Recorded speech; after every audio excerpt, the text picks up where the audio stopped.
നെടുമുടി വേണുവേട്ടനെ കുറിച്ച് രണ്ടു വാക്ക് പറയണമെന്ന് പറഞ്ഞപ്പോൾ എൻ്റെ സിനിമയിലൊക്കെയുള്ള പ്രവേശനത്തിന് ഞാൻ അതിനു മുമ്പേ തന്നെ കണ്ട് ആരാധിച്ച ഞങ്ങളുടെ കുട്ടനാട്ടിലെ ഒരു അതുല്യ കലാകാരനായിരുന്നു വേണുവേട്ടൻ. ഞാനും കുട്ടനാട്ടിൽ വേണുവേട്ടൻ്റെ നെടുമുടിയുമായിട്ട് 5 കിലോമീറ്റർ വ്യത്യാസം, അതിനടുത്തുള്ള പുതുക്കരി എന്ന് പറയുന്ന സ്ഥലത്താണ് ഞാൻ ജനിച്ചത്. അതുകൊണ്ട് തന്നെ വേണുവേട്ടനും ശോഭയ്ക്കും അവരൊക്കെ ആയിട്ട് എനിക്കൊരു പേഴ്സണലായിട്ടുള്ള ബന്ധങ്ങളുണ്ട്. എനിക്ക് തോന്നുന്നു എൻ്റെ 2-3 സിനിമകളിലെ വേണുവേട്ടൻ അഭിനയിച്ചിട്ടുണ്ട്.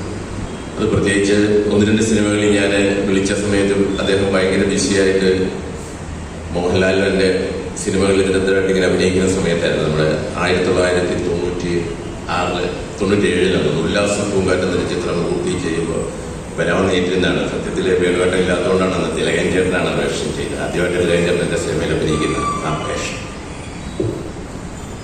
അതുപോലെ തന്നെ വേറൊരു സമയത്ത് ഞാൻ വേണുവേട്ടനെ വിളിച്ചത്, അതും പൃഥ്വിരാജ് അഭിനയിച്ച സത്യം എന്നുള്ള പടത്തിൽ അദ്ദേഹത്തിന്റെ അച്ഛനായ സത്യവാൻ അയ്യപ്പൻ നായരുടെ വേഷം അഭിനയിക്കാൻ വിളിച്ചു.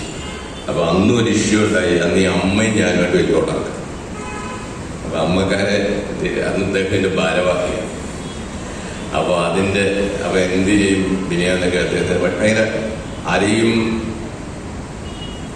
ആരോടും പിണങ്ങാത്ത, ആരോടും ദേഷ്യവും ഉള്ളിൽ വെക്കാത്ത, ഒറ്റ വാക്കി പറഞ്ഞാൽ നാട്യങ്ങൾ ജീവിതത്തിലില്ലാത്ത ഒരു മഹാനടനായിരുന്നു നെടുമുടി വേണു എന്നാണ് എൻ്റെ അഭിപ്രായം. അദ്ദേഹം ഡിസ്ട്രിക്ട് കോളേജിൽ പഠിക്കുമ്പോൾ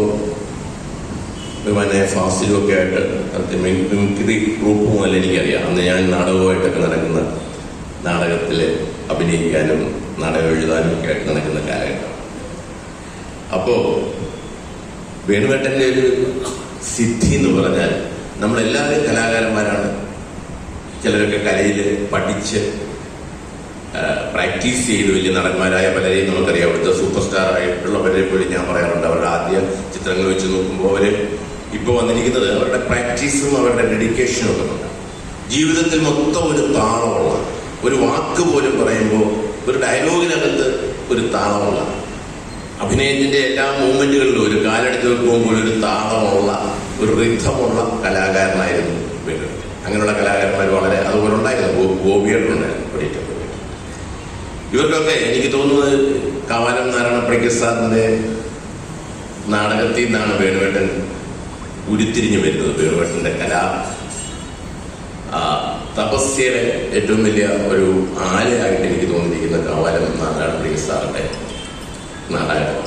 അവിടെ തിരുവനന്തപുരത്ത് അരവിന്ദേട്ടനും പപ്പേട്ടനും പത്മരാജനും ഈ പറയുന്ന കൊടിയേറ്റൻ ഗോപിയേട്ടനും ഒക്കെ ആയിട്ടുള്ള ബന്ധമാണ് ഈ പറയുന്ന വേണു എന്ന് പറയുന്ന, നെടുമുടി വേണു എന്ന് പറയുന്ന അസാധ്യ കഴിവുള്ള താളാത്മകമായ ചിന്തയും നടപ്പും എല്ലാം ഉള്ള ഒരു കലാകാരൻ ഇതിന്റെ അത്യുന്നതിയിലോട്ട് സിനിമയുടെ മേഖലയിലോട്ട് വരുന്നതിന് അവരുടെയൊക്കെ ഹെൽപ്പ് ഉണ്ടായിരുന്നു. പിന്നെ മോഹനേട്ടനെ പോലുള്ള, മോഹനേട്ടനാണ് എനിക്ക് തോന്നുന്നു ഞാൻ ഏറ്റവും കൂടുതൽ നെടുമുടി വേണു എന്ന് പറയുന്ന കലാകാരന്റെ ചിത്രം കണ്ട് കണ്ണു നിറഞ്ഞിട്ടുള്ള അഭിനയത്തെ ഏറ്റവും കൂടുതൽ എന്റെ നെഞ്ചിലേറ്റിട്ടുള്ള ഒരു ചിത്രമാണ് ഇവിടെ പറയുന്നത്.